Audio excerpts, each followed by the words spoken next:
What's one of your daily habits that keeps you unstoppable? That just keeps you just like, I am unstoppable because of X, Y, and Z. Like I'm doing consumer feedback. I'm selling products. I'm looking for influencers. I'm looking for content. It's a constant thing, and it's everything I think about 24 hours a day.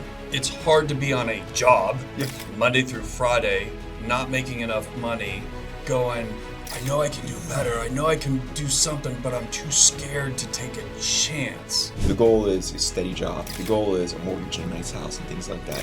I do things difficult, like I just had a 72-hour fast. No one told me I had to do it. It's my passion.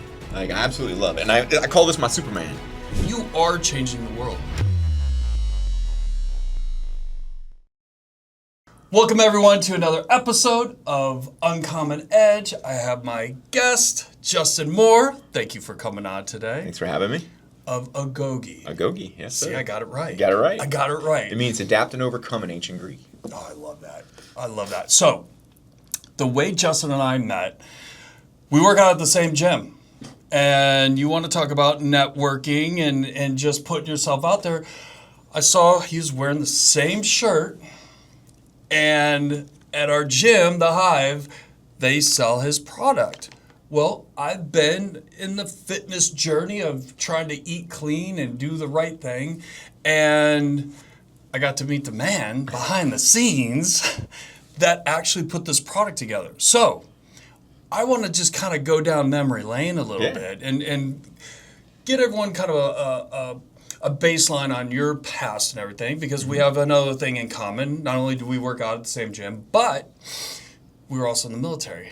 And again, thank you for your service. Thank you for your service. So let's talk about that journey, because you're in the military. We all know what military guys do and make, and the lifestyle to now being completely in the entrepreneur spirit, and some of the things that you have going on with this is so amazing. So go ahead, just let it rip. Let it rip. I've always kind of been adventurous, and I always think about what's out there, what's the next journey, what's the next. I can never sit still, I never calm down. My mom will tell you that. She said she weighed 97 pounds until I was 6. She said, I sit down, take a drink of iced tea, use the bathroom, gone, disappeared. So she was like, I knew you were going to just go off and do some exciting things. I said, okay, cool. So I was in high school and I did terrible. Couldn't sit down, couldn't pay attention, got bad grades. When I did focus and study, I would get good grades, but I was just so bored to tears. And I was sitting on the couch one day and the phone rang, and someone said on the other side, he said, is this Justin? And I said, yeah. He goes, what are you going to do with your life? Oh, boy. And I was just like, and it hit me just right. And I was just kind of like, I don't know. And he goes, well, this is Staff Sergeant Claus in the United States Air Force, and I've got a plan for you. And I was like, I'll bite. So I went down to Owensboro, Kentucky, and I met him at the MEPS, or not the MEPS, that was down the line, but I met him at the recruiting station. And that was in November of 1996. And then by October of 1997, I was at Lackland Air Force Base, getting my head shaven and getting introduced to some discipline. Making new friends. Our path is so the same thing. The Army thing, be all you can be. That was back then, when they were running that slogan. So I totally, it's like, I remember like yesterday. Yeah. It's one of those things you never, ever forget. I'll be an old man, and I'll be sitting there remembering those memories from boot camp, because the craziest stuff happens you never heard of. Like, I've seen grown people pee their pants. Crying, screaming, running. Like, it really shakes people. And the point of it is to do that, to see if you can handle it. Correct. And for me, it was, my cousin was like, Justin, here's your job. You have one job because basic training. He went about 5 years before me in the Air Force. He goes, make sure when you graduate, they have to look at your shirt to remember your name. Because if they can glance at you across the room and know who you are, you're done. You stuck out way too much. You're volunteering too much. You're getting noticed too much. You need to not do that. So, I'm like 5'10", with all of our heads shaven. I'm like right in the middle of the crowd, right? And just stay low key. My name's Moore, so it's not real memorable. It's pretty generic. And my whole job was just to go through and do everything and not volunteer and not stick out and to where they'd be like, hey, Moore. They have to look at my shirt. I was like, I won. There we go. Awesome. And then the reason why I joined the Air Force, my uncle was in the Army in the 50s, and I was getting ready to join the 90s, and I was kind of like, Uncle Nick, well, you were in the Army, right? And Nathan, his son, was in the Air Force. Which one would you join? And he goes, Justin, let me tell you a story. There's always a story. You always learn some of the stories in the military. He's like, we were out in Germany, and it was cold, and it was getting colder and dark real quick. And all the Army guys said, it's time to build a foxhole. And they all had to dig and sleep in the foxhole. And the Air Force guys all got on the airplane, took off. And he goes, I froze all night, and I had an MRE, and it was shivering. And he goes, it's 7:30 on the dot. That airplane landed. They all came off the plane. He goes, I could smell their cologne. And they were drinking hot coffee, clean shaven. And he goes, and I got out of that thing, and I was cold all day. Then I had to hook racks, I had to do this. I had to build stuff and put this thing together. And he goes, and at 4:30 on the dot, he goes, they got on the plane, took off. He goes, I'll let you make that decision. And so I joined the United States Air Force. Wow. I was kind of like, yeah. Because it could have been, that's what I want to do. I want to live in the foxhole. I want to do the yeah. I'm all, I want to serve. I want that stuff. But there's also people that need to work on airplanes and have these types of jobs. A little more technical. See, I remember for me it was I had commitment issues. So I was like, back then they had a 2-year plan. And so I'm looking through a catalog because there's no computers back then. I'm looking through this catalog. I'm like, I don't want to do that. Oh, that's like working at Napa. Oh, that's, I'm not going to be work in a kitchen. And I'm like, so what do you have for like 3 years? There's missiles shooting off and all this cool stuff. I'm like, I'll do that. There you go. And they bumped me to that, Guy probably got a bonus, but anyway. Yeah. So okay. And again, we could talk for 4 hours about military stuff. Yep. What in your military days kind of today still lingers in some of the things you do, and you kind of like chuckle to yourself. You're like, God, am I kind of a weirdo? Is this just... Oh, yeah. Because again, it's not like you or I were like career 20, 25 years, which I respect the hell out of those guys. Like, I get it. Like, they're locked in. Yep. But for guys like us that didn't do it, it's still to this very day will serve me in some capacity, and I think about it. I think about it. Like, what are some things that pop up? Biggest thing would be self-discipline. I do things difficult. Like, I just had a 72-hour fast. No one told me I had to do it. I said, you know what? I feel like I'm eating too much junk. I need to step away from it just for a few days and just not eat and just have water. And I do stuff like that. And I'll set goals, and I'll set body fat goals, and I'll set these goals. And I'm just like, in my head, I can be like a drill sergeant yelling at my own self. Right. You can do harder than that. You can do more than that. And so, I'm always kind of like fun, laid back, flip flop, hemp protein guy. But there's a whole lot of military still up in there. And, when I say, cool, well, this has to get done and this cannot fail, I will relentlessly, I'm absolutely relentless. Once I focus on one certain thing, it's just a matter of time. There's no other There's options. just no other option. It is like burn the boats. Isn't that I'm cool? all in. I don't. And when you do that and then you succeed, and you do that and you succeed, then you fail, and you learn from that more than you did to succeed. Right. Then you start to see the stripes. Like when the military had our stripes. As an entrepreneur, you earn your stripes. They're not as visible, but because you don't wear them on your sleeve. But you've learned so many lessons on that. Yeah. And so I carry the military discipline. Probably the biggest thing is the discipline and the willingness to, okay, crap, that didn't work. No ego. We're going to fix it and go to the next step. We're not going to dwell on it. We don't have time. We got to get the plane has to be fixed. People have to go. I don't care if, this happened or the part didn't work or they showed up late or it doesn't matter. It doesn't matter. Is it done or is it not done? You overcome to do whatever it takes. Whatever it takes. And I think in today's world, people are like, that's it. Pointing fingers. That's Bobby's deal. Oh, that's little Sarah. They start not taking the ownership. Yep. So, and you said failure, which for those that are watching, okay, failure is part of the process, okay? Absolutely. Where in the failures have you gone through to where you've been able to kind of serve yourself to get out of those failures quicker, or how do you like to, when it's that didn't work, and you kind of like come to terms. Oh yeah. What's that? What do you do personally to like spin yourself out so that you can get back out front? So it took me a long time to create these muscle memory on how to deal with that. Because at first, when you're younger, oh my gosh, they're all looking at me. Oh, they're all making fun of me. You're literally thinking, no one cares. Right. When you get older, no one cares. They got their own set of problems. No one even is Right. looking or thinking about you. So I think it's kind of getting over that ego And, I had a stumble where I'd put all in on a first startup, and I wound up completely out of money, and I had to literally go and live with my family. And that teaches you a lot.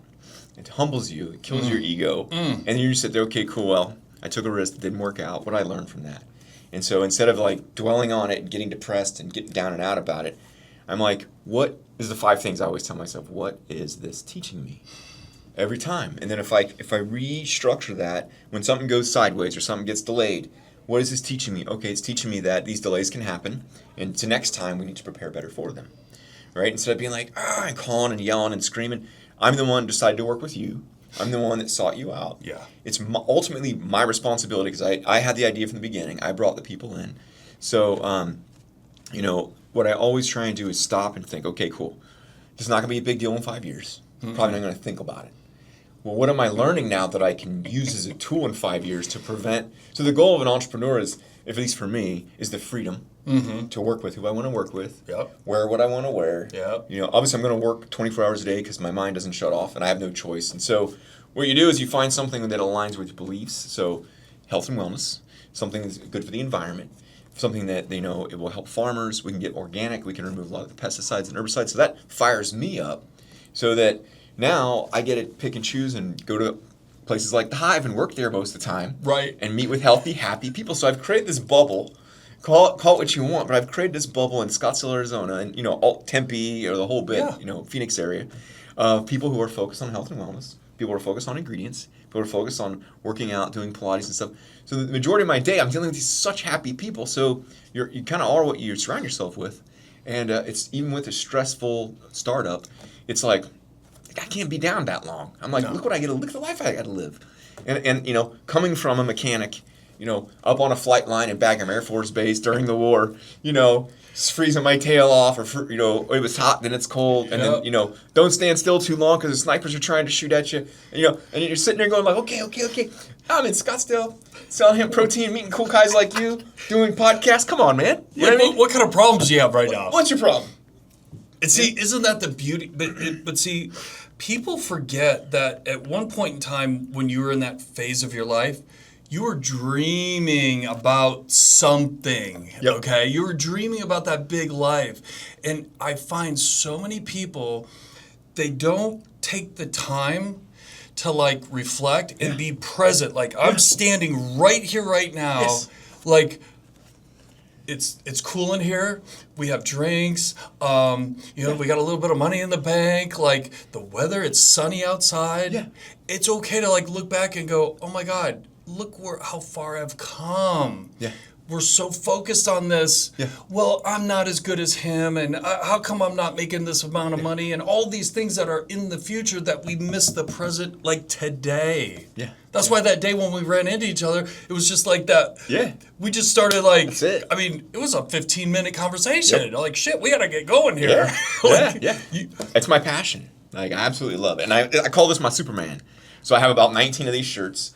I have the cotton ones, and I have the wick ones, and I have the tank top ones, and I have the Lululemon ones, and the shorts, and now we've got the hats, that are cool, and it's I'm so proud of it, and it's so part of my person, what I'm doing, and I'm so having such a blast that I just wear it every day. It's my Superman, and I'm just and so people ask me, oh, it's the Agoge guy, so now it's kind of fun, and I give out samples, and it's gosh, my daughter came to visit me, and I took her to the Hive and walked around, and she's just like, Dad, you're having the most fun ever. I've never seen you as happy in your entire life. That is so cool. And so she's like, this is so cool. And I was just like, yeah, I know, right?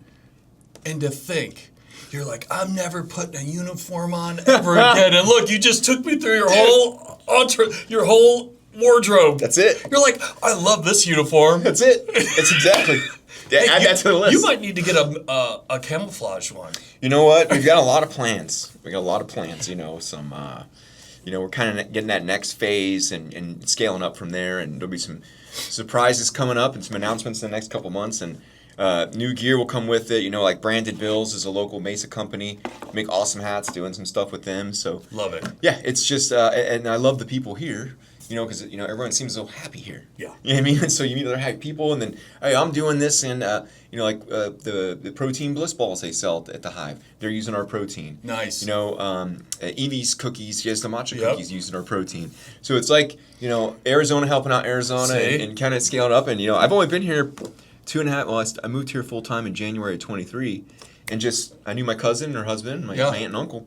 Everybody else, I've just made friends. It's plug and play. This is an amazing place. Yeah, it really is. It really is. And I when I first came out of the military, I went into sales and marketing, and I went to professional sales training, and ultimately I learned that sales is making new friends. Yeah. And then it turns into relationships, and it turns into this, and I can help you, you can help me. And Arizona is just a plug and play. It's just so cool.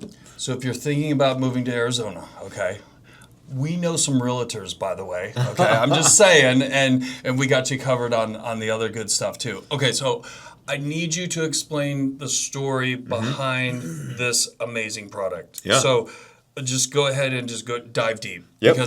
Because to me, when we were talking about whey proteins and things like that, I'm like, oh yeah, like I get all bloated and it just makes you feel like crap. But then people are saying, no, you got to drink it because that's part of your meal plan. And because I've stopped. It's been years. Like when I first had your product, I was like, you got to be kidding me. I was like, wait a minute.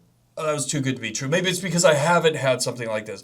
And then I started using it consistently, and I'm like, this is very odd because of my experience, okay? And I'm not lactose intolerant or anything weird like that. Yep. Just the way, okay? So please explain to everyone what this entails because it was very impressive. Yeah.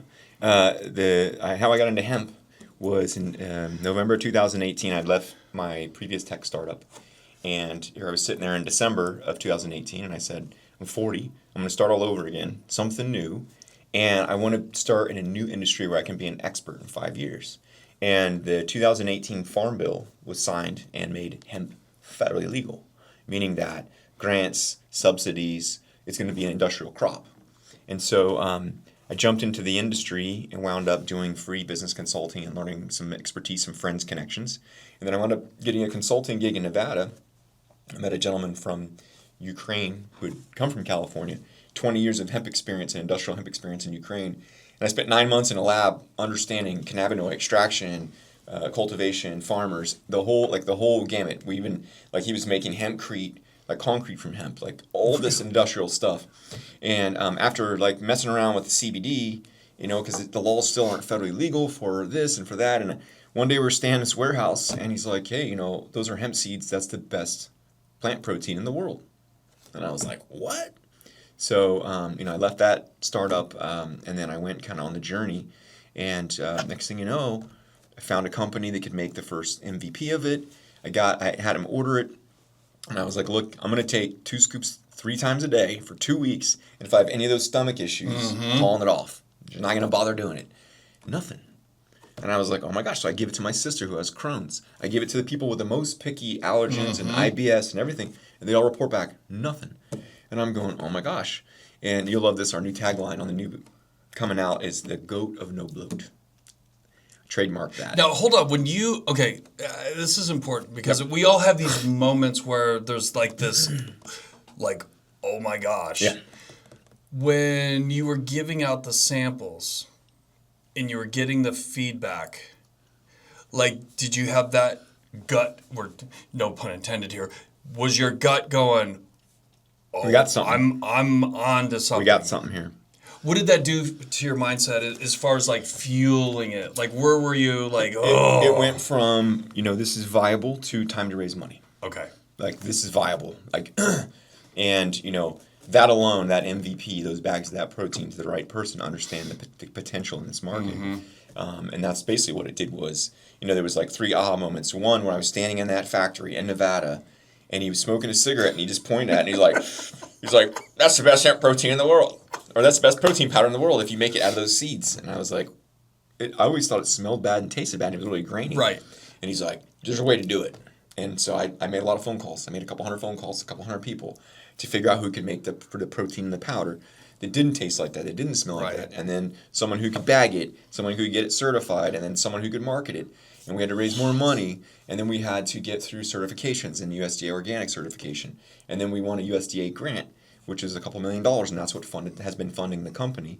And then I was able to find, a CMO who's worked at Google, and he's scaled up Chewy.com, and he was in charge of their subscription model. He's in charge of our subscription model. And so and in the first year and a half, you get your first product out, give it out to 10,000 people.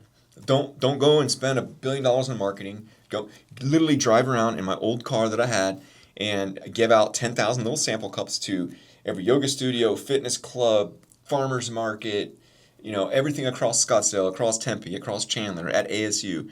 And always just listen. And now we got the next version. We've got the... Hold on, no, I want to back up.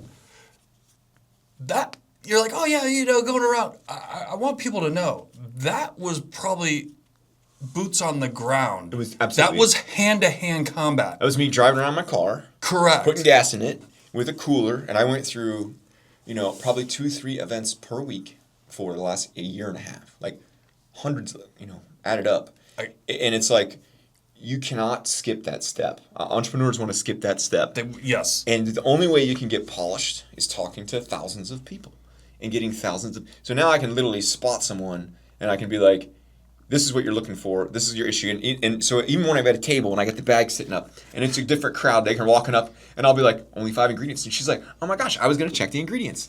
Or I'll also be like, yeah, it's vegan. And I'm vegan. Like it's almost like they're looking at the bag for different things. And so... Right. All that feedback was made into the next version that's coming out. So we've really, cleaned it up and gotten it just right. And then I can ask, what are the most important things? Is it going to bloat my stomach? Number one reason people don't, like you just said, don't buy protein powders is because it bloats their stomach. So our new tagline, literally on the new bag, it says the goat of no bloat. And, cool. It's like, retailers are looking for an incremental sale. Uh-huh. They got 19 types of proteins. Yeah. They don't want to switch one for another one, just have the person switch it out. They need something that is so new, that's not pea, that's not dairy, that's not soy, that's a complete plant protein that won't bloat your stomach. And there's millions and millions of people who are looking for that. And we timed it just right. There's a clinical trial coming out, NSF Sports coming out. Like, things are really about to explode for this company. And I couldn't be more excited. And it's like, if I'd have forced it, it wouldn't have worked. If I'd have forced it then, it wouldn't have worked. And Was there a couple moments though where you were like, I want to let's pour a bunch of money, or what was that you can look back and go, oh, I'm so glad I did not, go all in with that one guy because that one guy wanted me to do X or whatever. What was that moment? It was the people who are on my team telling me basically, do not do this next thing with this partner. We absolutely are 100% against it. And what happens for me is I start to like people too much sometimes. And I'm like, well, but he's such a good dude. And we talk and we're this and we're that. And, the team's like, look, it's gonna, if you do that, nothing but mistakes. And I listened and it pretty much saved the company. Wow. It was literally wow.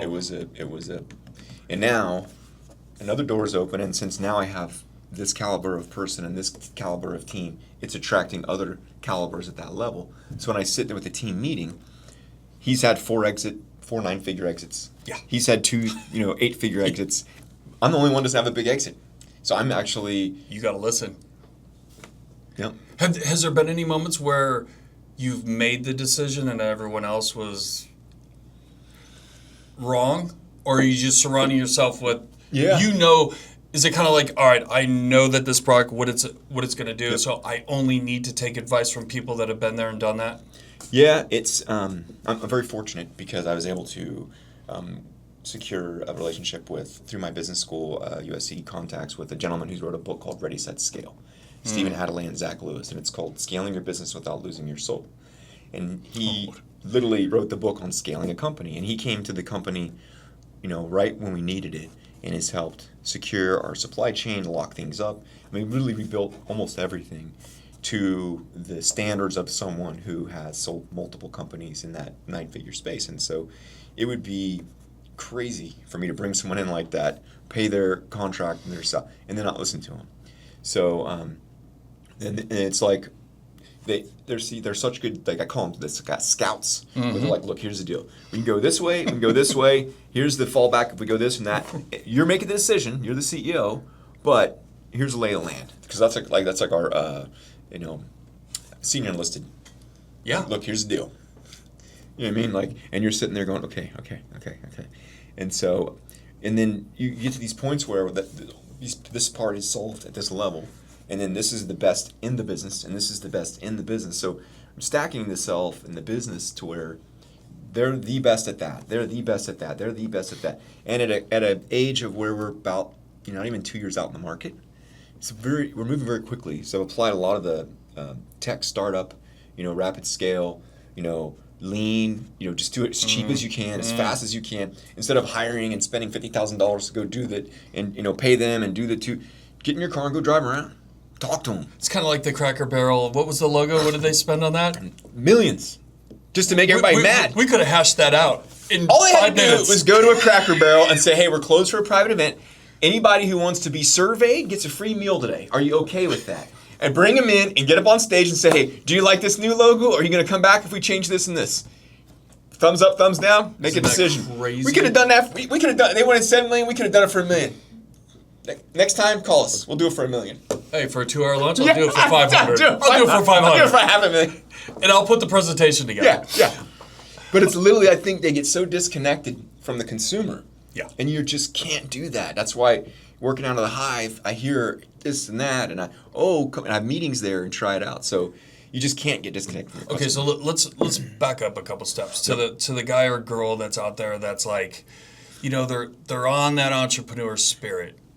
How important is it to keep your distance, especially from people that aren't on the playground that you're at? And again, what I'm finding is a lot of younger entrepreneurs, okay? Family, friends, they want the best for you, but they don't offer the best advice. What would your take? What have you seen with your family and close friends in this journey? Because it's like, oh, Justin's off to doing something else again. Yep. Another scheme. What's another scheme going on. What's I've heard that. Did he ask you for money? Yep.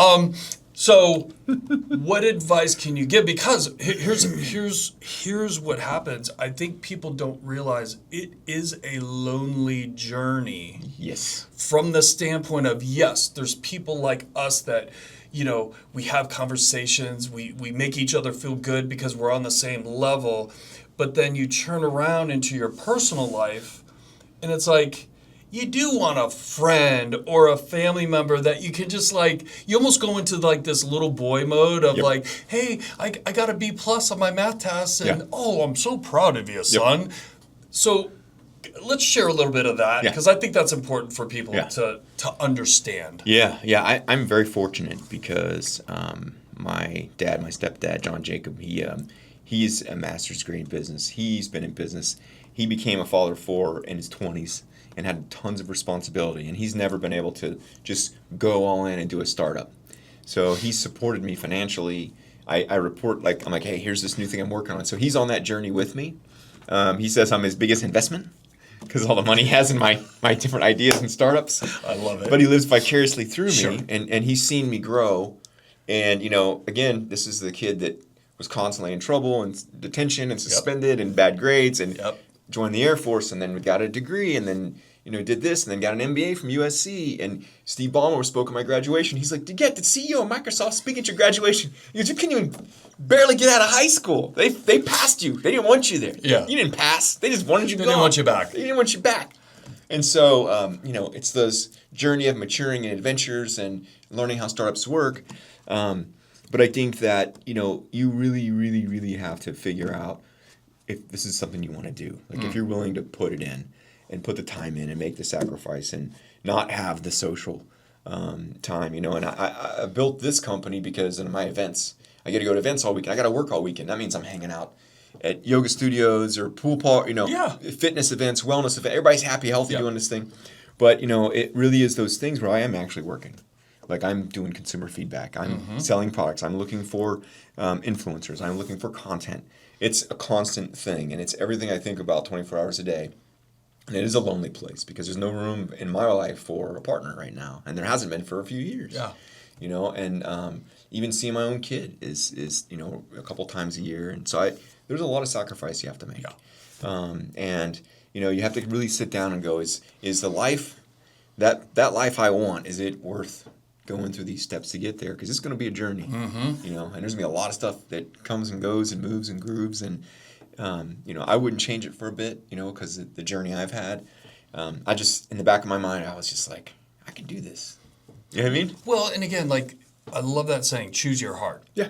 You know, it's hard to be on a job, Yeah. Monday through Friday, not making enough money, going, I know I can do better. I know I can do something, but I'm too scared to take a chance. And then there's the other hard, which the entrepreneur spirit, obviously, that is hard because there is no safety net. There's no nothing. It's failures, possibilities of failures, all this stuff. And it's like, oh, I'll take that all day long. Because I remember that other side. I remember sitting in a cubicle, looking out the window, and I was in Huntington Beach at a medical device company, and I was just sitting there, and I worked there like almost 6 years, and it was a good, stable job while my daughter was young, because I was a single, you know, I had her all by myself for a lot of years, and it was one of those things where I was like, man, if I ever get the chance, you know, I'd get out that window, get out of this seat, and it was funny because across the street was Tito Ortiz, the UFC fighter, and he would come pulling up, and in a big white Rolls Royce, and get out of the car. And I said, that dude's taking some risks. Yeah. He's driving around a Rolls Royce. He's not worried about reporting to his boss. No. He's made his own way, you know, and it's like, you start to be, and you know, coming from a smaller town and then not being around all this kind of stuff, and then going to Southern California and coming to Scottsdale. Now it's very normalized to me that there's like an infinite amount of resources. Like the potential is as big as you want to push it and go. And, you know, it's hard for some people to really wrap their minds around when the goal is a steady job. The goal is a mortgage and a nice house and things like that. And I remember being in D.C. area growing up in the suburbs, and it was beautiful, great things, and going, this is the last thing I want to do, is sit on the Beltway and go sit in an office 40 hours a week, and then he only gets the weekends and then maybe 2 weeks a year vacation. And it's a grind. And then 40 years goes by, and you haven't traveled the world. You haven't been in these. There's not a book to write about. There's no adventure. Right. And I say, I only get this one chance to live. I'm gonna go do. And you know, you pay the price because there's lonely moments. Oh. I slept on couches. I borrowed money. Yeah. You know, I mean, all these million failures, things. all the stuff. But you gotta have the ups to have the downs. And people are like, "You're really happy?" Yeah. Like, yes, yes, yes, yes. I'm free. Say. You know, I'm free. Like it's one of those things where until you're in it and you're just like, this is live and direct. This is no longer a movie. This is no longer a book. This is living it. So what's one of your daily habits that keeps you unstoppable? That just keeps you just like, I am unstoppable because of X, Y, and Z. Like what do you do? Because we all have something. Yeah. I like to get up every day and make the bed. You know, okay, bed's clean, accomplish a little something. I know there's a big admiral, Navy SEAL admiral that did his thing. He would talk about that. Okay. Then there was get up. I like to work out every morning. Sauna, the gym, make my bed, and then the rest of the day is, if I have a really good workout in the morning and I have a good sweat and I have a good sauna, there's not much news I can't handle. You know? Isn't that funny? Hold on. Making your bed. Like, yeah. When he gave that speech at that graduation, like I instantly, because my wife and I, to this very day, like we will make the bed every day. Yeah. Now here's a great story. Now people are gonna be like, "Oh, you poor thing." We have someone come clean our house. Okay, I'm not gonna spend that time to do that. Okay, I'm able to afford to pay someone.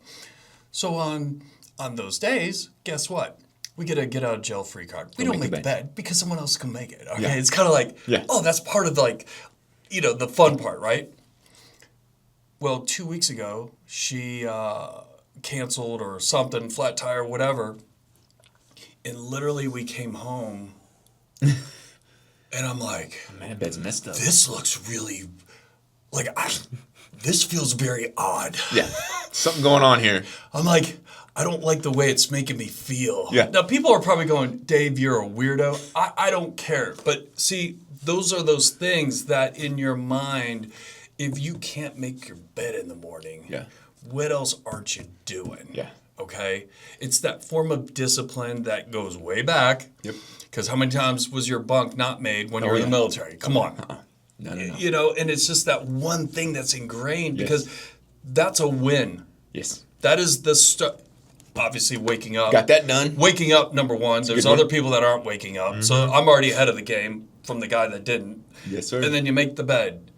Say your prayers. Do your stuff. Go work out. Put your body in motion. Like, Yeah. that combination is deadly. Yes. But consistently. Yes. And it doesn't, and I think for the people that are like just getting started in that piece, you're going to do it for a week, 2 weeks, a month, 6 months. It'll hit, trust me. Like that form of discipline will get you to that next level. It's compounding. And that's the part that we're in such a push button world now. It's like now, I want to. I myself had been like, yeah, we're going to do this and do that. And then boom. And then 2 years later, you're going, we're almost ready. We're almost ready for almost what there. I was thinking 2 or 3 years ago. Yeah. I didn't know what I didn't know. And then you have to sit in it and you observe it and you own it. And again, what is this teaching me? Not arguing with people. Oh, well, you're just not seeing it right. You're not understanding it right. Your job as a consumer is not to have to figure it out. No. Your job is to be like, oh my gosh, that makes sense. I'll take it. Bye. Yeah. Thank you very much. That solves my demands. Solves my problem. It probably doesn't bloat me. Yeah. And until you can drop that ego, which goes away real quick when you wake up at 6 in the morning and you make your bed every day and you drive around and you give thousands of samples to people and they tell you whatever comes out of their mouth and you have to listen to it and you just learn to understand who your market is, who your product market fit is, where we should be. And you guess what? You're not having to pay some big research firm to figure it out. You understand it. Yeah. And then when you get put on a podcast or if you get put in front of someone, you can just be like, here's what we do, here's why we do it, and the reason, back to the story about hemp is, it was kind of they made it look bad, put it that way, for 90 years. And since it's been federally legal, when you grow industrial hemp, that's a 20-foot tall plant that digs 6 feet into the ground and really cleans up our soil, breaks up the hard clay. Wow. You don't have to put pesticides. It's a weed, so you don't have to put herbicides on it. And it's up to 4 times as good as a hardwood forest of turning CO2 greenhouse gas into oxygen. So we literally clean our environment when we grow hemp. We just use the seeds. So when you purchase a bag of hemp protein, you're actually helping create that new industry where we can make clothing and T-shirts and concrete, all the things that the gentleman who had taught me from Ukraine. And now it's like this needs to be a major food ingredient. And the reason why we received a large, a multi-million-dollar grant from the USDA was they want a sustainable, environmentally well product we can grow in the U.S. and we can make it organic and it's healthy and we can replace the hemp protein in a lot of the processed foods. So my view that the future of snacks is high protein, organic, processed, but lightly processed foods. You're talking about walnuts, you're talking about dates, you're talking about hemp, you're talking about organic hemp protein that's made without any solvents. So you start making snacks and out of this, people are eating those, all of a sudden you'll start seeing, wow, it's okay to snack. You just can't snack with, corn syrup and all the dyes and all the sugars. And we get 150 times the amount of sugar our great-grandparents had in a day. I remember my daughter, when we went to go visit her, I had some hemp chapstick. And Burt's Bees? Yeah. And I'm putting it on, and she goes, hey, can I borrow some of that? And she didn't know what it was. Yes. She put it on, and then she looked down in the car. She's like, that's hemp? She's freaking out because she's like, I'm not allowed to use any of that. Exactly. She would literally panic. I'm like, you're not smoking weed, for God's sake. Relax. No. But Dad, you don't understand. Oh, yeah. Well, my shaving cream is from Nivea, right? It's a big German company, Beiersdorf. It's owned by Beiersdorf. I shaved this morning. It's hemp seed shaving cream. Burt's Bees, right? My lotion, my backpack, right? I've got a couple shirts. I've got a pair of Pumas that are made from hemp. The protein's made from hemp. So we're just on the very beginning of this because the amount of water we can save by switching a lot of our crops to hemp because it's a very low water need.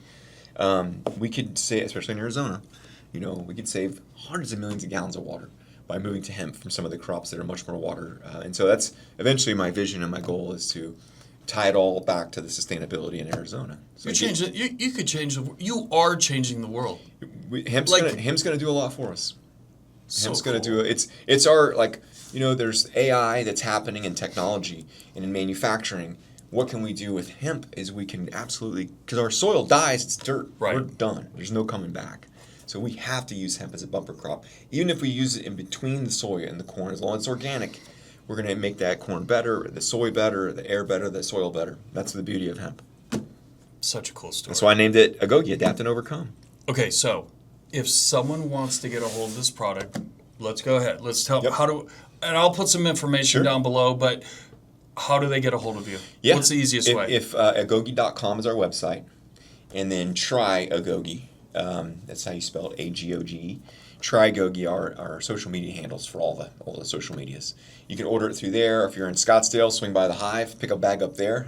Come see us. Tias, they got some events. There's always something going on. They're always welcome to give a tour and show the place off. It's the coolest gym in the world. How cool is that? It's the coolest gym in the world. Like, I get so excited to get to the Hive in the mornings. Everybody's friends. Hey, how's it going?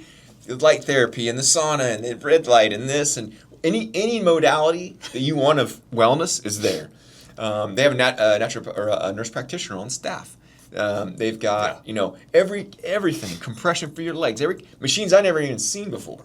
Hey, if anyone is in the Phoenix area, Scottsdale, you want to go work out with us, please shoot us a message in the comments below. Like, it's an experience because Yes. I've worked out at 1,000 different Me gyms. too. This is the first gym where people actually talk to one another Yes. as human beings, Yes. not like it's not Grunting. a pickup joint or the grunting and the don't you know who I am and all that kind of stuff. Like, no egos. Like, it is a true place where good human beings get together Yes. and just Yes. and treat each other with respect. Yes. It's been awesome. The uniqueness of it is it's owned privately by Yeah. a couple who take being good to each other and being good and building a community very seriously.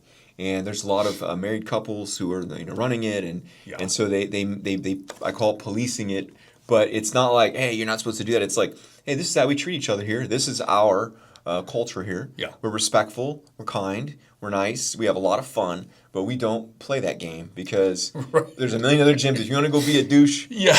there's every gym you can take. But here it's kind of like, huh? Yeah, if you want to be a douche, we have a list of those gyms too, but nonetheless. Anyway. Well, Justin, again, thank you for taking the time out of your crazy day to come sit and tell your story. Thanks for having me. So cool. Yeah. Hey, another episode, and it's all wrapped up. Listen, if you like what you saw, hit that subscribe button, hit the like button, and always, please, I want to hear your comments. Make a comment down below. As always, guys, let's make it a great day.